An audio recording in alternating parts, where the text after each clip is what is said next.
Welcome to the Black Tower Podcast, a Wheel of Time podcast. I'm Greg. And I'm Thorne.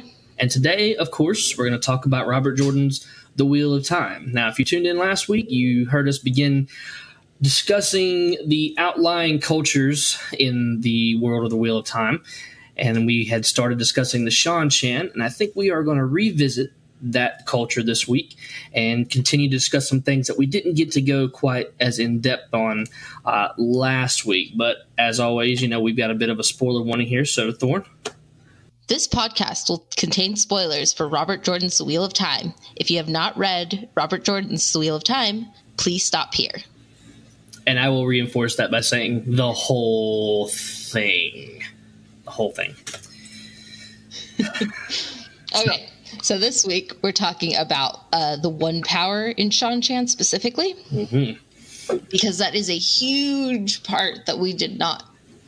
We covered a little bit, but not nearly enough. I mean, we kind of stuck our toe in it a little bit. We didn't really go through as much, and then we, if any of you guys listened last week, you found out that Thorne and Greg forget names a lot. We were reaching, we even had show notes up, and we're forgetting things, but I think we're a little more on top of it tonight. So in the way of that, Thorne, speaking of the one power in Seanchan, how best to approach it? What do we want to start with? I think we should just go right into Damane. So Damane are women who can channel. Damane specifically means leashed ones. They're basically treated as animals and are kept on a silvery metal leash called an Adam. The Adam actually allows a Soldam, which is a type of trainer for Damane, to control them. This is, I think, the biggest problem people have with the Seanchan. And sure. I agree. It's what people absolutely hate about Seanchan, and just they're like, I hate the Seanchan because of this. And I understand that part. I actually love the Seanchan as a people, but they're, what's it called? Their thoughts on channelers are very problematic. Well, and they should change. Well, and there's a couple of things I want to comment about that, and the biggest one being is it's not just the fans that have a problem with the Seanchan in terms of their treatment of women channelers, who we would normally refer to as Aes Sedai. It's not just us, though. That's everyone's problem with the Seanchan in the books. I mean, literally, Rand and all the characters, basically, if it boils down to it, they're saying, what's your biggest problem with the Seanchan? Well, I don't like the way they leash Damane. I don't like the way they treat their female or male channelers, for that matter, because they just kill those guys. I mean, that's basically the summation of everyone's problem with Seanchan, that and the fact that they think they have a claim to the world, but that kind of gets a little rectified. They're really good leaders. The Seanchan are very good to their people, and the only, if you're in Seanchan and you're not a channeler, you're gonna have a pretty decent life. Oh, for sure. You're probably not gonna go hungry. You're gonna be able to farm your crops, live your life, as long as you don't do anything illegal and you're not a channeler. Now, the first time we were ever introduced to this concept is the same time we're actually introduced to the Seanchan, and that's in The Great Hunt.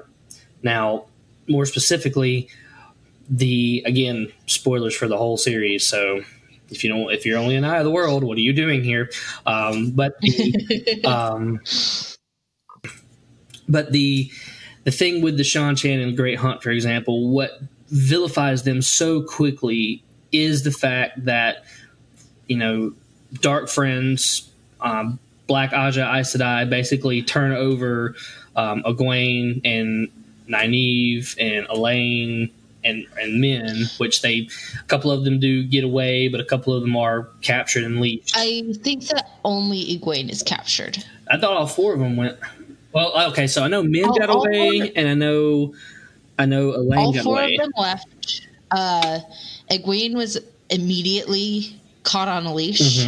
But as soon as Elaine and Nynaeve figured that out, they were like, "We're outie." Oh no, wait, Min was captured. Yes, okay, that's what but it is. She's not a channeler, so she didn't. Mm-hmm. Right. She was able to pretty much come and go as she pleased. So in any case, the treatment of women who can channel by the Seanchan is very much shown in The Great Hunt, and it's one of the first things you see from the Seanchan.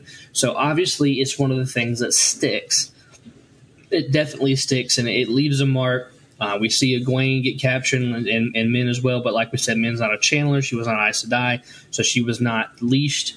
So we see Egwene get leashed, and she gets a Suldam, who is like Thorne was saying, the leash holder or the trainer, and literally being treated like a dog, in the way these Actually, I think that I think Egwene's experience is the best thing that we can talk about, because we get a point of view from her and how she feels during all of this. And they punish them through the ADOM like you would a dog. Like I would probably maybe kind of like a shock collar would be the best description. It's similar, yeah. Because it doesn't physically hurt them so much, but they feel pain. Right. And it in the way they've got it situated is so the collar goes around the woman's neck, the Damane's neck, and then the other end is fastened to the Suldam's wrist, typically. And then yes, and if it's not on the Suldam's wrist, like if it's just like hanging or on the ground, then the Damane cannot move it without feeling like sick. So, like, they don't even have to like tie them up or anything. They just have to leave it hanging on a hook. And if you try to move past a certain feet away, then you're gonna start throwing up sick.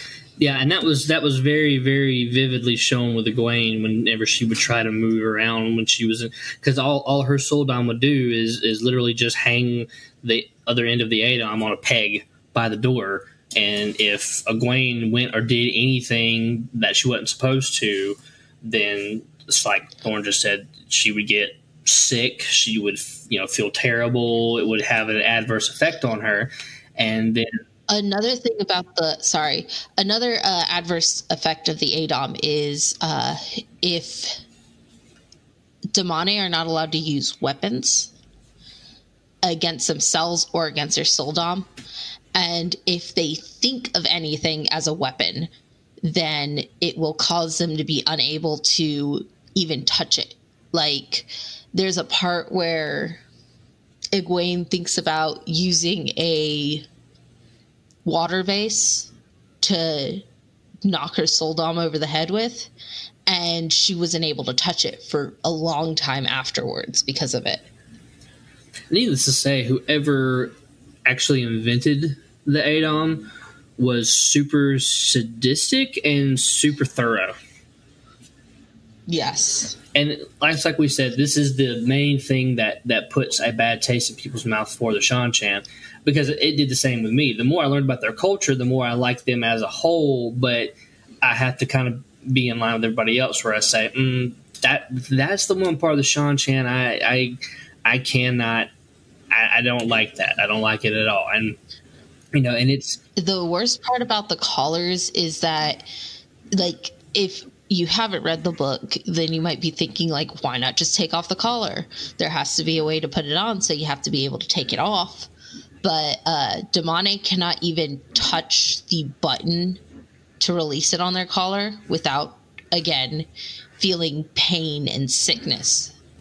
Like, they can't even think about trying to do it. They can touch their collar itself, but the moment that they think about unlocking it, it causes revulsion in them. Right. It is an insane, disgusting device. And we find out that there are such things as ADOM for male channelers, though not as common. but this is a pretty big plot point in the books concerning Rand and his development as the Dragon Reborn, and of course the Forsaken's plans for him. And we don't have to go into that whole subplot, but needless to say, there was created for both men and women a ADOM. So, but it was the women that they, again, because of the taint on the, one power, the men that I actually think that the male ADOM was not made by the Seanchan. They got it in the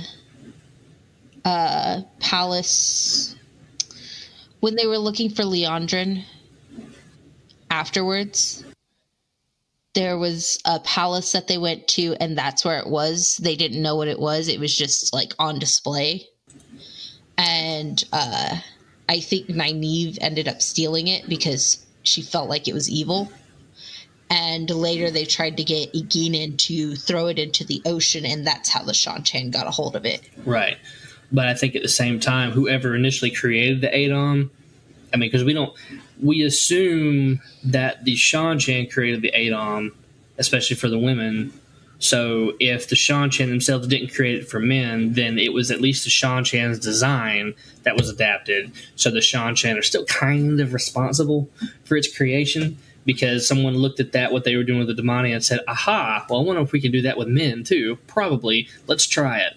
So... yeah, unless it was made... I think it's something really old. Like, not many people can make ter'angreal. Mm-hmm. Like, the only character that we know for sure out of the books who can make them is Elaine. Mm-hmm. And hers are not perfect even. Hers are far from perfect, actually. They usually have, like, a major flaw to them. But I think that the Seanchan kind of have to have some ability to make ter'angreal, because you have the ADOM, and they have to have enough for however many women they need it for. And then there's also the blood knives rings. Mm-hmm. Oh, those things are vicious. Because those are ter'angreal, and I don't think they get them back most of the time after. Oh, I would say not, especially because the majority of the time when they're used, it's essentially for suicide missions. So, who's looking at you, Gawain? But Gawain the idiot. Oh, Lord. Is this where we ran about Gawain? Are we going to rant about Gawain? Let's rant about Gawain. So this dude, y'all, I couldn't get over it when I was reading A Memory of Light. I couldn't get over it. This bro puts on... how many rings did he put on, Thorne? Like 4? He had 3, but I think he only put on 1. I thought he put on the other 2 just before he decided to go try to be big hero. Because he put 1 on initially. I don't know. Gawain's an idiot. Yeah. He put 1 on initially, and then I think I remember reading where he slipped the other 2 on because he was about to go try to kill someone in the battle. And I remember, when he was trying to kill Demandred. Old freaking, what's his name now? Bow. Yeah, let's go and try to kill one of the freaking Forsaken by myself, even though I'm not. He's technically a sword master, but he's not that great, honestly. I mean, he got his ass handed to him by Matt. I mean, so did Galad, but at least Galad has actually... We've actually watched Galad fight another Blade Master. We never actually watched Gawain fight a Blade Master. And that's kind of the thing, too, is he puts these rings on, and he's thinking... I guess he's thinking to himself, probably going to die anyway. Let's put these jokers on. I'm going to go take out Demandred.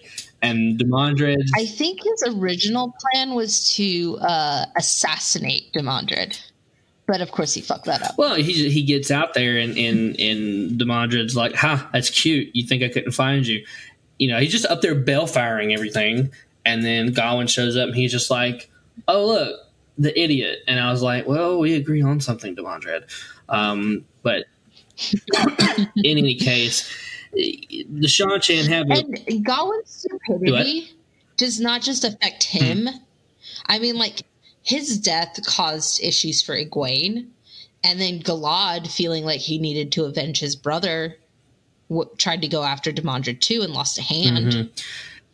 I mean, like, Gawain does not think about anything other than himself. He does not think about how his actions affect other people. And I just have to say about Demandred in the last battle that the whole time I was reading the parts where people were coming against him and basically getting, yoked through the ceiling, was when, you've seen that video clip that people use now where it's just a guy walking through a party and just slapping everyone. And just everyone that comes across his path, it just slaps them, slaps this person, slaps a kid, slaps. That's what Demandred was doing. He was just like, Gawain, slap, Galad, slap, Lan, slap, and then Lan comes back. And then, he just everybody that they threw at him, he was just like, slap, slap, slap, slap. I'm sorry, is this the best you have? Slap, slap, slap. And I'm just like, dear God. I don't feel like he smacked down Lan because Lan's the one who killed him. But you know that meme with that JoJo meme where it's like, oh, so you've come to me? Yes. And people have put that as Demandred. I just started watching that anime. It's so crazy. I only know memes. Oh my God. Well, the memes make so much more sense now. It is so... The memes are so funny. So over the top. Like, Jeff, you're going to get a lot of shout-outs on this podcast, even though you're not going to listen to it. But JoJo's Bizarre Adventure, anime fans who also read and like Wheel of Time, if you've not seen it, go watch it. At least watch the first few episodes because it is bizarre. It's not bizarre in the sense that you can't stand to watch it. It's just so over the top, like in true, like, because the story started in the 80s. The anime is not that old, but the manga started in the 80s, and you can tell that's when it started because it is so over the top. But yes, that meme that they put with Demandred and Lan, where it's the two talking, it's 100%. The whole show is like that. So you're gonna come to me, and it's like, I can't kick your ass without getting any closer. Pretty much. It's pretty much what it was. But needless to say, we bring all this stuff up in the last battle because, these devices that these Seanchan made. Look, the Seanchan are smart, okay?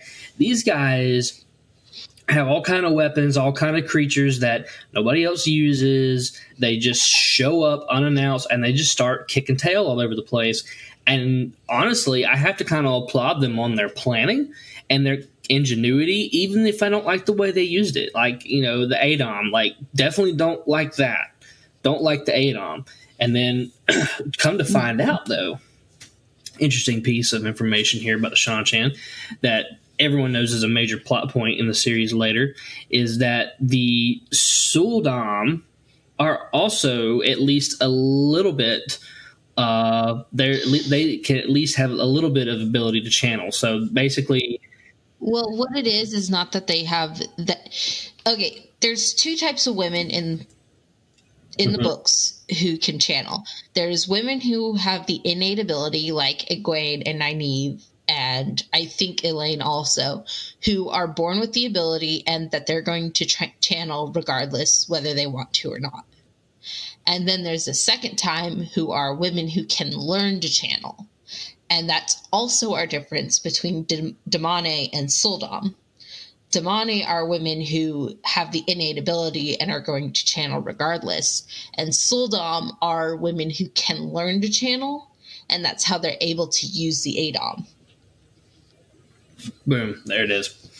But that's a pretty big reveal, though, because the whole point of the ADOM is because of the Seanchan's view of women who can channel, of any type of channeler. And I would think that goes all the way back to Alter Hawkwing's actual view on Aes Sedai, because he hated the Aes Sedai and he wanted them gone. And then he tried to siege. He laid siege to Tar Valon and didn't work. He didn't beat them. So Hawkwing was notorious for not liking the Aes Sedai.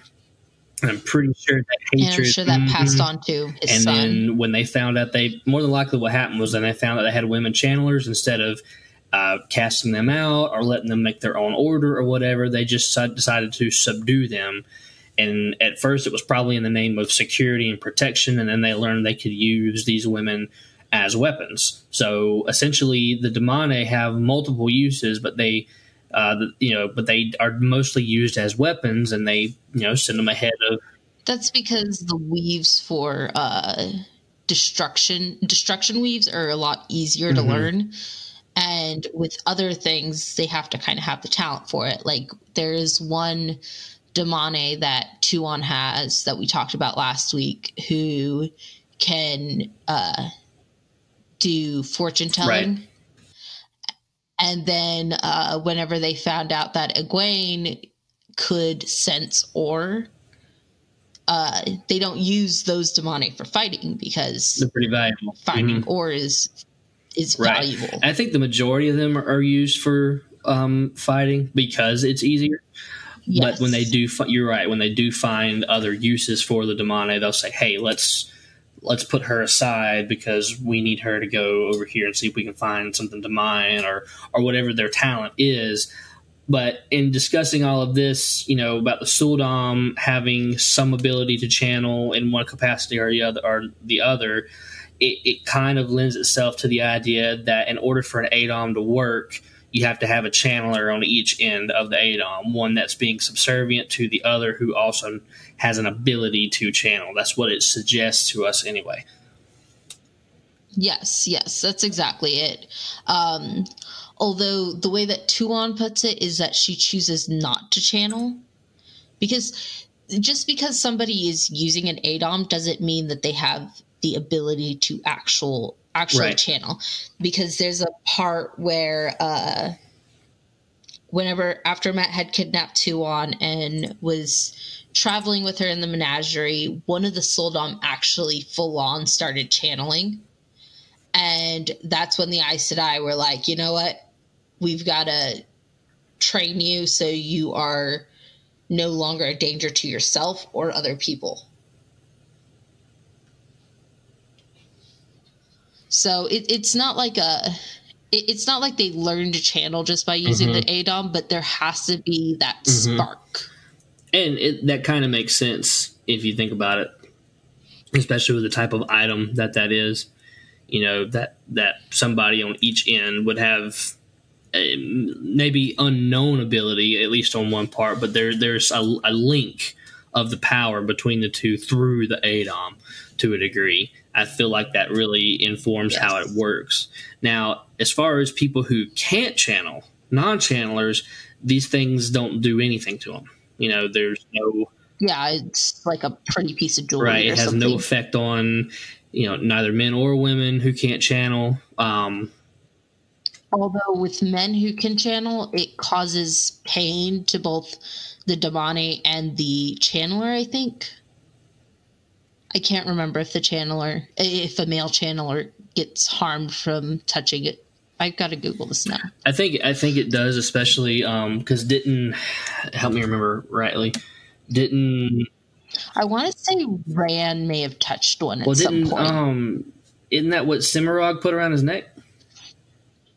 No, that was a male ADOM. They're different. Oh, you're talking about a female ADOM. I'm talking about Got it. I was talking about ADOM just kind of in general. But yeah. Ooh. I don't think this. Wearing the bracelet of an ADOM causes intense pain to a male channeler and would usually kill him. No experimentation was done regarding a woman wearing a bracelet and a man wearing the necklace. But it might well have done the same thing. Touching an ADOM worn by a woman would cause pain to both the woman and the man so that the male channeler cannot open the collar and free a demone by physically touching it. So they cannot really even touch... when a male channeler attempts to free a demone on a leash, all three experience immense pain. So if a male channeler tries to touch one of the collars, the male channeler will feel pain, the demone will feel pain, and so will the Sul'dam. Well, that's just a bad time for everybody. Yeah, it was Rand who touched it. God. Yeah, it says he and, in little things, Rand, put a hand to the collar of the nearest and felt a jolt that nearly numbed his arm.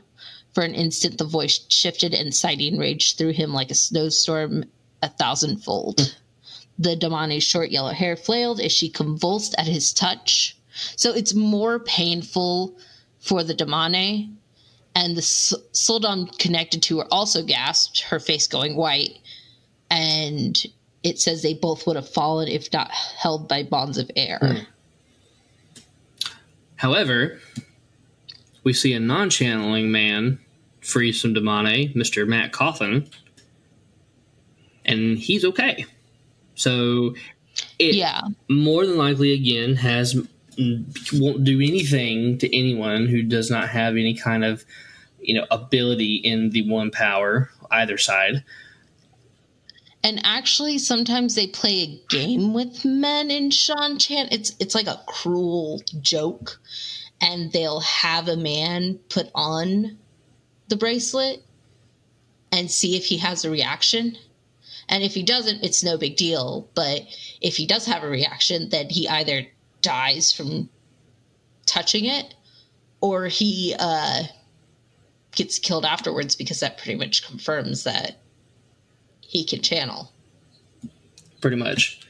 And that is pretty, I mean, as interesting as the Seanchan are, what is even more intriguing to me is the fact that for just about every cool thing I can pick out about the Seanchan, there's at least one or two very heavy things weighed against them, and it all has to do with one power. Anything to do with the Seanchan and the one power is just bad and wrong. When it comes to the way they treat anyone and everyone connected to channeling whatever the one power, they're just, no, Seanchan, not the people you want to talk to about channeling for sure, because they will. Yeah. And something we forgot to mention, women who can channel but are not already on a leash are referred to Mareth Damani, or those who must be leashed. Right. So any Aes Sedai, Wise Ones, Sea Folk, Windfinders, they're all considered to the Seanchan Mareth Damani, and they want to collar them. And the thing about it is whenever they interact with Aes Sedai and they're not in a position where they're trying to take them, which does happen sometimes in the series, where they have to actually converse with the Aes Sedai, especially later in the series when things are getting closer to the last battle. They would be talking about these things, but they always refer to the Aes Sedai contemptuously as Mareth Damani. They always, they say, why do we have to listen to these Mareth Damani? And you can just almost They also won't talk directly to an Aes Sedai. Right. And that also goes back to kind of how their class structure is, because you're not going to address, because they obviously see women and men, but definitely women who can channel as someone who's got to be below them and contained, and like we've been talking about tonight, chained up and leashed and controlled. So obviously the worst type of person to be in Seanchan is a Damani, from everything I'm able to gather. Yeah, if you can channel, you don't want to be in Seanchan. You really don't. Which, there are some other areas of, the world at large where if you can channel, you don't want to be around. The majority of the world was at least hostile toward male channelers. And depending on which country you're in, anywhere from supportive and standing behind Aes Sedai to, prosecuting channeling by law, differences between Caemlyn and Tyr and Ilion and all those places. But none of them did what Seanchan did, which is leash them and use them. That stays with the Seanchan for sure. Yeah. Now, since we're still kind of talking about everything to do with the Seanchan themselves, there's so many different things we can talk about, and we could really honestly hammer our opinions, over and over and over again about the demone and all of those things tonight. But there's a couple other things I think that are interesting, or a few other things that are interesting that we may want to bring up. And one is the Seanchan are extremely, extremely superstitious, like stupidly superstitious, and they love, I say love, but they are always looking for omens, like in everything, everywhere. Like just when I thought, they wouldn't see anything in something, Tuon or any other, put Seanchan name here, would speak of some omen they saw. Mostly Tuon or Celestial. Yeah, it was mostly through them. But since we spend a lot of time with them specifically. And so they're extremely superstitious. And I feel like at least some of them kind of came true. I don't know. I can't remember if all of the omens that Tuon and whoever else saw. Yeah, some of them I've noticed are actually very to bring up one, an owl hooting at dawn or hooting 2 times is a prediction of death. That's something that my mother-in-law believes. Whoa, really? Yes. So these aren't just... And an albatross being a symbol of victory, that's an actual, if you dream about an albatross, it's supposed to be something good is going to happen. I guarantee you the majority of people don't even know what an albatross is. It's a big bird. Basically a seagull. Yeah, it's a seagull. It's a big seagull. That's what it is. A big seabird is what it is. Which this doesn't surprise me that these omens are more than likely based on cultural superstitions we find in our own world, because obviously Robert Jordan had a lot of material to pull from and a lot of inspiration. So while that's... Speaking of just funny superstitions, my mother-in-law, whenever I was pregnant, my husband and I decided to get cats. And the first thing my mother-in-law told my husband was, they suck out baby souls. Man. Which is absolutely ridiculous. What it is that back in the day they believed that, because whenever a cat sees something warm, they like to lay on it. Mm-hmm. And babies are usually kept pretty warm.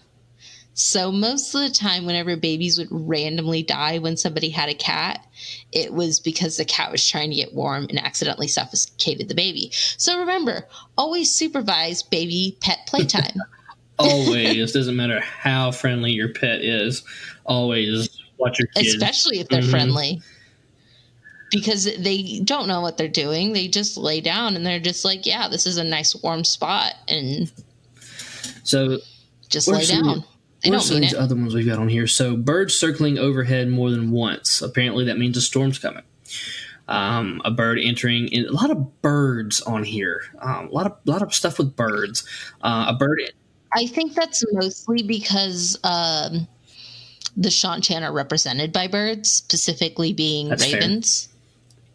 So a bird entering indoors during the day is an extremely bad omen, the evil of which is averted by a night in prayer and contemplation. So in other words, it's not just say a prayer and move on. It's like, no, you're not sleeping tonight. You are staying up, you are praying, and you are contemplating your life. Like if there's a bird inside your house, like that is a crazy bad omen. Like I just picked that one randomly out of this list and I was just like, oh, almost bad. That would also be like, whenever you go to like Walmart or something and there's just a bird inside. Mm-hmm. Because this says a bird entering indoors during the day. So that could be anywhere. Right. Now this one's weird, but it's because it's really specific. 2 dead rats on their back, one with a tail in the other's mouth. Apparently this is one of the worst omens that you can see. It's like spine tingling, like alarm. And we don't necessarily know what it entails. It just means something very bad is going to happen, but it's super specific because these others are kind of, I'm not saying none of these are specific, but it's like, a bird inside during the day, okay, That's the thing. Birds circling overhead more than once. Storms approaching. You see, dream of, have an albatross, symbol of victory. But if this one's like an equation, it's like you have to have 2 dead rats, both on their back. One has to have its tail in the other's mouth. It's like there's a plus equals here.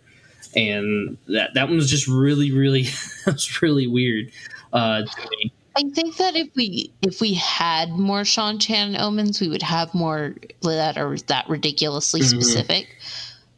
But then again, there's one down here that says a new spring rose dropping 3 petals. That's pretty specific. And that's an omen of great victory. And you have to think, I'll be honest, I don't pay attention to stuff like this ever.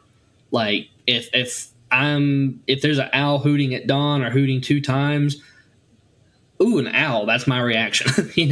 An albatross. I mean, any of this stuff, if I saw any of this stuff around me, and I feel like the majority of the people in the books outside of the Seanchan are the same way. It was just like, no big deal. But the Seanchan, it's like the Seanchan are like, they're looking for these things.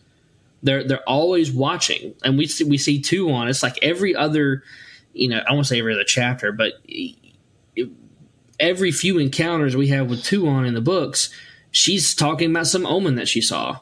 Or either her or Solution. I think that this one that's on the last of our list, the peach blossoms, the most powerful omen known, I believe that's part of the reason why she decided to listen to Rand, because whenever he met with her the second time, and he was being a little bit, a lot less honorary is the word that comes to mind. After he had his Dragon Mount epiphany. Okay, so Matt mentions that he was singing, and I didn't notice it the first time I read through, but I'm pretty sure that Rand, with Luce Theron's memories, knows how to tree sing. Dude, I think you're right. Oh, crud. I don't remember that. Because whenever he was, it seems like every time they think that he's muttering under his breath, and then something crazy happens, like trees grow or plants around Rand start growing. It's not the pattern that's doing that. It's Rand himself. He is actually putting the effort forth, and he is actually singing. And he's just doing it under his breath so nobody can hear it. Nobody can tell what he's doing. So he seems like this mysterious and awesome figure. Although tree singing is amazing in itself. But I think that if Loyal ever heard it, that he would have recognized it Loyal immediately. would have freaked out. He would have freaked. No, I'm putting this in my book. I think it would have made him very happy. Oh, yeah, too. but he still would have spazzed. Like, you can treat. Loyal's very good at spazzing. I just have Michael Kramer's voice for Loyal in my head right now. Rand, you can sing? I mean, it's such a good job as Loyal. But yeah, that is crazy. But that would play a big factor into Thorne's acceptance of Rand's proposal, especially when he did that. And I'm trying to remember if Rand actually knew that, or if he just was trying to do something to just kind of I don't want to say show off, but kind of show off. Yeah, I think that he was just trying to look the Dragon Reborn, just like mysterious and amazing, and that because good things were happening around him, like plants growing and the sun shining. I think that the sun shining was an act of the pattern, because there's also the reaction that Elaine said that she had a tendency to, even if Rand was not around her, the sun would be shining a little bit. So it was suggested that maybe because of, one, her bond with Rand, and two, the fact that she was pregnant with his children caused her to have some of his, I guess, Ta'Veren energy. We'll call it that, sure. Ta'Veren energy. Heard it here first. energy. And then we get served a notice by Robert Jordan's estate. Please do not. Okay, fine. Now, in talking about we've been talking about omens, though, there are also certain actions that would bring a certain result about. So it's not just seeing certain things, it's actually doing certain things. So one thing is, putting a hat on the table. And now in the South, that'll get you slapped. But in Seanchan, it means extremely bad luck, evil of which is warded off by a hand gesture involving folding under the middle two fingers and extending the other two stiffly. So, which is actually so nowadays we use it because like people who listen to metal music use it. But back in the day, it used to be a symbol of warding off evil. Because it's like the sign of the devil, and it was supposed to ward off evil. I don't think I knew that either. And then whenever people started doing metal music, they thought it just looked cool. And they stole it. So then Robert Jordan stole it back and gave it to the Seanchan. I think that Robert Jordan just spent a lot of time researching different cultures. For sure. And I love the way that he blends different cultures together. And I'm just like, oh, I can because it was in the UK, the United Kingdom, Great Britain, that they use I believe that they use the two fingers extended and the two middle fingers folded for warding off evil. So that's very British. And then there's like I said earlier, the owl hooting is a very South Texas thing. I think I've heard it from someone around here, and this, I'm over in Alabama, so Southerners still have a few superstitions. Yeah, just Southern United States. Well, I mean, there's some, I've heard my grandmother and other, especially elderly people around here in the South, they'll tell you it's superstition, but you'll say something and they'll say, oh, that means someone's coming to see you, or something's going to happen to you, or blah, blah, blah. And I'm just like, well, where'd you get that? And they're just like, oh, it's just an old wives' tale, or it's just an old superstition. Don't worry about it, bud. They just talk about it. They just know about it because when they grew up, they were taught those things. And then so putting it, so you don't put a hat on a table, and also don't clear a spider web out before shooing the spider away. In other words, get rid of the spider first and then get rid of the web, because if you don't, this is pretty harsh. This will result in the death of someone close to you within a month, and even seeing a torn spider web with the spider still in it will require the hand signals to ward off evil. So two things you don't do as Seanchan so far: you don't put your hat on a table, and you don't clear out a spider web before you get rid of the spider. Which I think is just polite, at least. Hey, Mr. Spider, here's my hand. Crawl into my hand. Let me take you outside, and I'm going to destroy your home. Okay? All right. I'm going to escort you outside, and I'm going to destroy your home. Okay? Another action we have here. Another action we have here is also has to do with small critters. Blocking a line of ants in the middle and counting the seconds. So in other words, there's a line of ants and you block them in the middle and then you start counting. And then apparently the time it takes for the ants to regroup tell how many days of fair weather before a storm is to come. Man, they're just all about seeing stuff, aren't they? And these past two are extremely specific. Like the result of the death of someone close to you within a month. Stupid specific. That's extremely specific. And then, of course, it's like, oh, it took them 10 seconds to regroup. Oh, well, we'll have 10 more days of fair weather, and then there's going to be a storm. I mean. And they actually have an argument about it because Matt's like, oh, I thought that you said that we were going to have good weather for a few more days. And Tuan just goes, well, Solution must have miscounted. Like, they full on believe. They sure do. And it's interesting that we bring up the fact that in the southern United States there's a lot of superstition, when that's technically that's the region where Robert Jordan was from and where he was when he wrote these books, presumably. He was in Charleston, South Carolina. I mean, that's the South, y'all. I mean, that's that's pretty South. I mean, I live further south than that, and then Thorne's over in Texas. That's a whole different animal. But Yeehaw.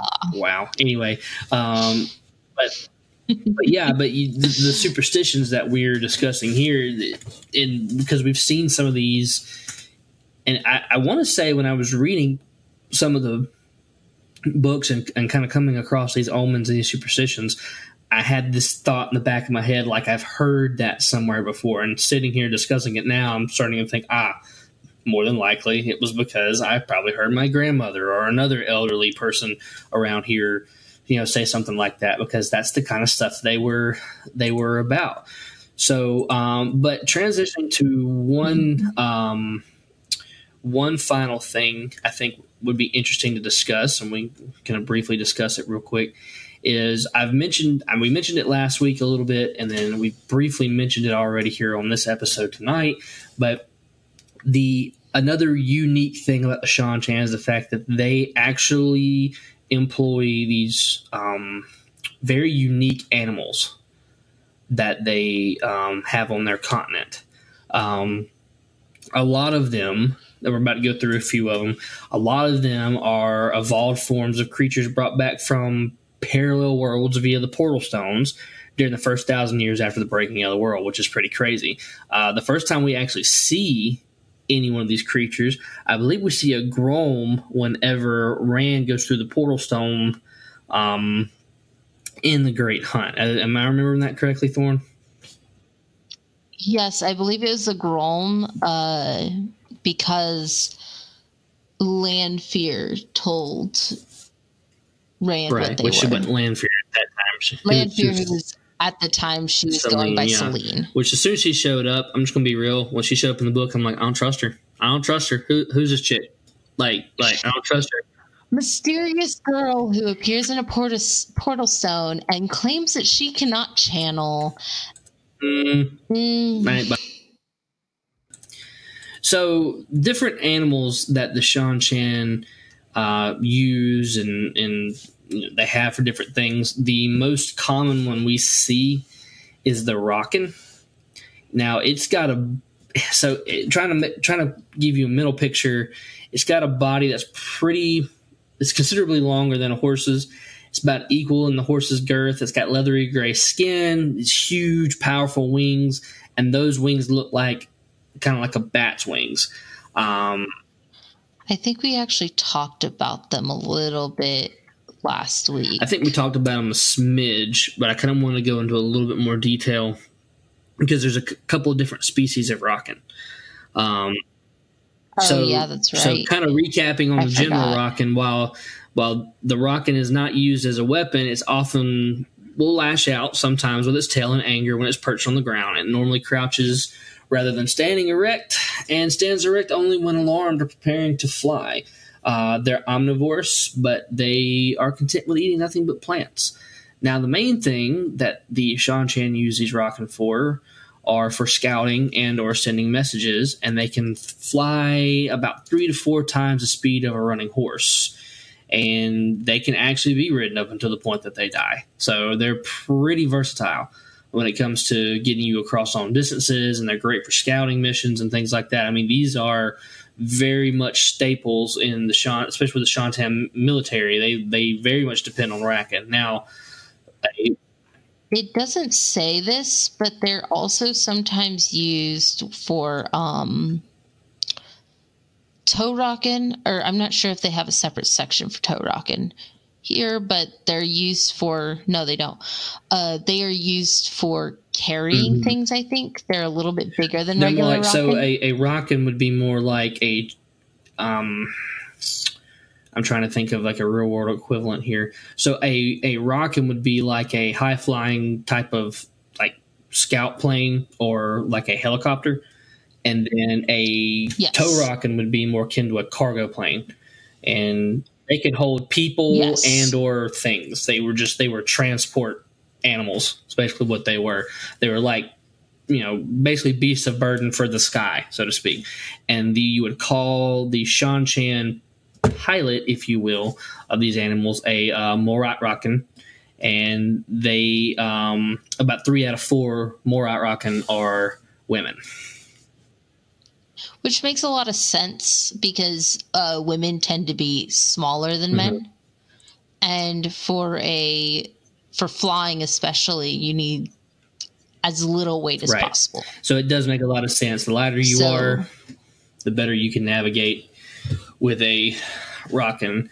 Now, we mentioned a Grom a minute ago. First sighted in the parallel world that Rand visits in, I think it was the first half of the Great Hunt after he meets Selene, who is later revealed to be Lanfear. These things weigh about 300 to 500 pounds, and they're the size of bears, like large bears. And they have this like gray-green skin color, and the texture of their skin is like a very tough frog. So I'm thinking skin of frogs, basically. So they're like 3-eyed frogs. Yeah. That are giant. Yeah, they've got 3 eyes. They're apparently carnivorous scavengers, and they've been known to eat their own dead. So gross. Now, when they're walking, they appear kind of awkward. They move with like a waddling motion, and all traces of that awkwardness vanish when they start running. So the Seanchan use these in battle, though they normally only against slightly armored opponents to break holes in the enemy line. Then they will be quickly exploited by human soldiers. So in other words, they're used to basically break the enemy line. That's what their purpose is. They're very useful against cavalry, as horses often panic in their presence unless specifically trained to tolerate the Grom, which I would imagine the majority of horses don't tolerate Grom. I imagine the majority of them freak out. Especially in absolutely. It's Randland. like, what is that? And just start freaking out, which people would see that and start freaking out. I mean, animal you didn't know existed, and there it is. I can see maybe like Mandarb or a Borderland horse not freaking out since they've been trained to withstand shadow spawn. They probably wouldn't freak out as much. They would probably do as they're trained. But any other horse, no. Now, the Grom are pretty hard to kill, given that non-fatal wounds seldom incapacitate them, and they can heal pretty quick. So apparently the best way to kill one of them is to shoot it directly in the third eye, which is their center eye. So they have these triangular looking heads, and they've got 3 eyes, and one of the eyes is centered in the head, in the center of the head. And the best way to kill it is just shoot that eye. And they also have pretty good vision, keen sense of smell, and they're very, very, very territorial. So these things are, I should be real with you. When I think of them, they make me think of I think bear frog. Like that's.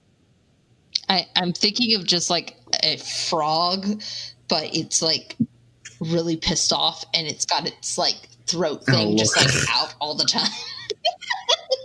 That's the image that's coming. Well, I would freak out too if there's a giant pissed off frog running for my battle line. I don't know what I would do with that either. I'm just going to be honest. It's like, oh my God. That is the largest, most pissed off amphibian I've ever seen in my life. I think I need to run. I'm going to run. Are you guys going to run? Because I'm going to run. I actually wonder if they can swim, because it does not say. I wouldn't be surprised, especially if they're. Yeah, I wouldn't be surprised. So a couple of other animals, real quick, that have some pretty specific uses. So a Thorne. It's a cross between a horse-sized cat and a lizard. There's a visual. A horse-sized cat. So cat snake. Shout out to Joffy. Sorry. A horse-sized cat and a lizard has got bronze scales, six clawed feet that can grip stones in a road, and here it is, 3 eyes. 3-eyed Joker here. Yes, it actually mentions in the Grom section. A Thorne has 3 eyes, yeah. Now it says that the Thorne is the most intelligent of the Seanchan creatures, being well above that of a very bright dog, and can come close to human levels in certain areas of problem solving, such as maze tests. That's terrifying. That is terrifying. A horse-sized cat lizard is as smart as me. That's terrifying to me. Wait, wouldn't a cat lizard be just they're really cute, fluffy. My brain is dying on the animal that I'm not thinking getting cute off of this thing, though. Like, it's got scales. No, scales not. Aren't really cute to me. Most reptiles are not what I would call cute. Some can be, but this thing is one of the most intelligent of the Seanchan creatures for all the reasons I just mentioned. Now, it's apparently a riding animal, and as a riding animal, their speed and endurance are superior to that of a horse, but they're particular about their riders. So once the Thorne has found its rider, the Thorne will not allow another to mount them. If its rider dies, it basically has to get over their other rider before it accepts a different rider. So basically there is a bond of sorts that's formed. The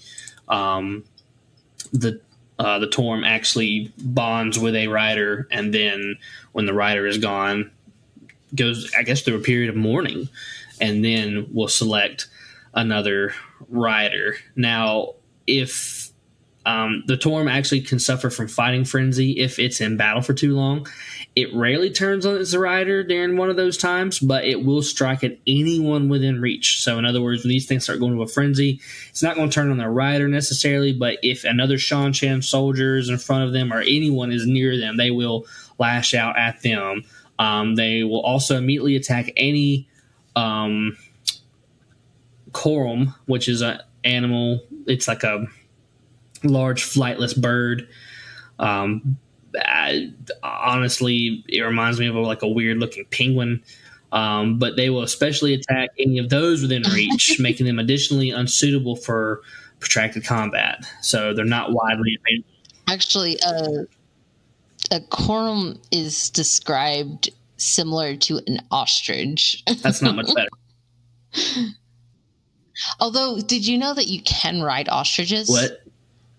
I went to a Renaissance festival once, and they were actually offering ostrich rides. And it had a saddle. Pass. That's a hard pass on that. Thanks. I don't know if I want to ride on something that may immediately decide to stick its head in the ground while I'm on its back. No, thank you. And then, so go ahead.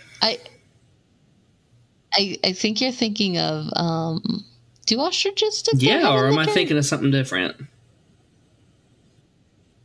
Oh, sorry. I remember now what Thorne slightly might remind me of because of a joke, a meme about cat snakes. Cat snakes. Ferrets. Ferrets. Oh, that is terrifying. Oh, that is worse than what I was picturing. Ferret. That is terrifying. Hi, guys. I have a giant ferret that's smarter than my dog. Come meet him. No. Absolutely not. No, sir. I've spent this entire time. The reason I've been so quiet is because I've been Googling cat snake. Oh, my God. Until I found the word ferret. So one more animal to go. I believe this is pronounced shreddit. They are war animals. They're massive with thick grayed skin. The bull shreddit. That's how I'm going to say it. Don't at me. They have long tusks, but they are used mostly as large cargo animals. They're often called by different names in other lands, but those of us who have read the books and have gotten this far knows that they are part of the menagerie that belongs to Valen Luca. And he calls them giant boar horses to make them more pronounceable and a little more interesting. To us, probably they are most related to an elephant. So they probably look a little more like an elephant than anything else. So they're basically, they're war animals, but their main purpose is not necessarily a fence. They are mostly used for transport and for cargo. And we do see a Seanchan woman, I'm forgetting her name right now, but a Seanchan woman who was traveling with Valen Luca's menagerie, and she did have, I think she had a couple of these that she would perform with in the show for Luca. And I remember that being something that our favorite characters, Elaine and her crew that were going through that area at that time, they would speak to Luca about, and they were speaking to this woman. It was actually Aegeanin who had the sword. It was Aegeanin. God, Greg, remember things. Yes, because it was Aegeanin. Of course it was Aegeanin. Who else would it be? But yeah, so we've seen a bunch of these different animals in various places, and again, most of them are connected to Seanchan, specifically Seanchan military, but we do see some of them in other places occasionally. Again, the Grom in the parallel world, that Rand visits, and then of course the Seredit in the menagerie. So we've seen these animals in a couple of different places. So I actually think that they were just, I don't think that they were in the alternate world. I think the only creatures that we saw in the alternate world that's were what I meant. Grom. I was saying the Seredit were in the menagerie. Right. Yes. Oh, you're saying the animals in general. Yeah, I was just trying to remember where if we saw any of these animals in another context other than part of the Seanchan military, and those are the only two that we can think of. Well, we did see Lopar. What is her name? Somebody's going to at me now. The Seanchan lady who was there before Tuon. Who was leading before Tuon. Suroth, there we go. She has a pet Lopar. So I think we skipped over that one. That is actually the main combat animal of the Seanchan. So to try to put a picture in your head of that, its average weight is between 1,500 and 2,000 pounds, with a leathery, hairless hide, which is a dark brown or pale reddish hue. They have 6 toes on both front and rear paws, and they have large retractable claws. They have no visible external ears. I take it back. This thing's more terrifying than the giant ferret, than the Thorne. Way more terrifying. My brain is imagining what my brain is imagining with the Lopar is a Sphinx cat with terrifying. No ears. That's terrifying. They sometimes rear up on their hind legs when they're fighting, and they can reach as high as 10 feet. They are also armored, similar to the style the Seanchan soldiers use. In other words, these are the war animals that they ride into battle. And I'm just like, no thanks. Nope, I don't want to see what you just described, Thorne. That's absolutely terrifying to me. That is just, that's a nope. That's a, hey, Greg, go fight this. And it's a, nope. Nope. Shoot me for a deserter. I'm done. I'm not going up against that thing. Nope. Absolutely not. It's not happening. I want to know when I go into a battle that I have a chance, and I had no chance with that thing. Did you see that thing? That's a fucking alien. But you can understand. You can totally understand why people in Randland think that Seanchan animals are shadow spawn. Well, yeah, I absolutely do, especially the Rockin', because the only thing they've seen in the fly that looks like a Rockin' is a Drakkar. Yeah, so basically you've got this weird, basically Werven that kind of looks like a Drakkar. You've got a giant frog creature that eat their own dead. You've got a scary giant bird, a Sphinx cat with no ears, a giant ferret, and an elephant. Ladies and gentlemen, Valen and Luca's Menagerie of Nightmares. Well, I think as far as kind of an overview of the Seanchan, I think we've pretty much hit the main things between this episode and the last episode. We definitely just the main thing we want to get across in this episode is, we wanted to discuss the one power in Seanchan a little more deeply. Although discussing these animals has been both fun and terrifying nightmare fuel, and I am going to go to bed tonight trying to get that out of my head. Thanks for that. and now I need to make a now I need to make a shirt that says Valen Luca's Nightmare Menagerie, and just need to have all these different freaky Seanchan creatures all over the shirt. And I think we could sell it to all the Twitter of Time people, and they'd buy it. So, if you're listening to this and you want a Valen Luca Nightmare Menagerie T-shirt, you can add us. That's the only time it's appropriate. You can add us at that. I'll make it. But I think that's about all we've got for tonight. Thorne, do you have any final comments? No, I think we pretty much covered everything that we wanted to. That sounds great. So, in other words, just kind of end this awkwardly. Tune in next week. We don't know what we're going to talk about yet. Aaron may want to edit that part out, but I'm going to see if he leaves it in because he's cool and leaves the funny stuff in. So, until next time, I'm Greg. And I'm Thorne. Oh, hold on. We need to... Twitter handles. Right. Self-promotion. I'm bad at self-promotion. That's why I forget. Self-promotion and also promoting the Twitter for Black Tower Podcast. Obviously, we've got to promote the Black Tower Podcast because that is this podcast that we're currently doing things on right now. So if you want to add us at Black Tower Podcast... Or I think it might be Black Tower Pod. Or you can pretty easy. Or you can email. You can email blacktowerpod@gmail.com. You can also join the Discord. Me and Thorne are always in the Discord, and if you add us in there, we might actually respond to you. It depends. It depends on if I'm asleep, I'm not responding. Very true. Sleep is important. But yes, please check out the Twitter, Black Tower Pod. And then, of course, if you want to follow mine and Thorne's personal accounts, Thorne is at Thorne Fireheart, and I, as the character account for Randall Thor the Dragon Reborn, at the Dragon Reborn 2. You will find me. I think right now I'm in conversation with Elaine Trican because she is singing a song and has dedicated it to my character. How sweet. So go get on that action. And which we're recording this on Tuesday night. So by the time you guys hear this, you probably won't see it. But Wheel of Time Dance Party is always great. So but check us out on social media. And until next time, I'm Greg. I'm Thorne. And this has been the Black Tower Podcast. Bye.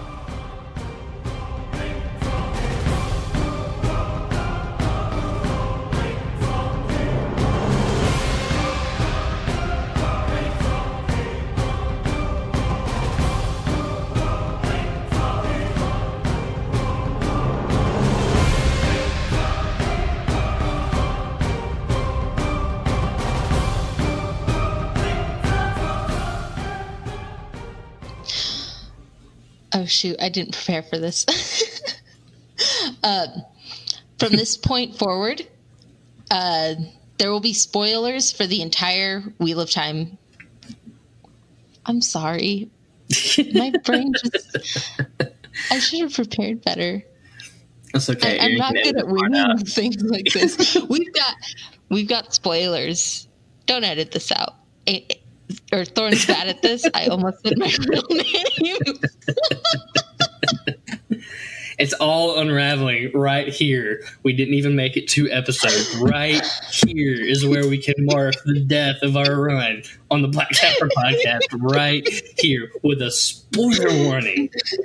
Cheers, mate. Okay, maybe we should cut this out. Okay, I'm going to take a deep breath and try again. Let's do it.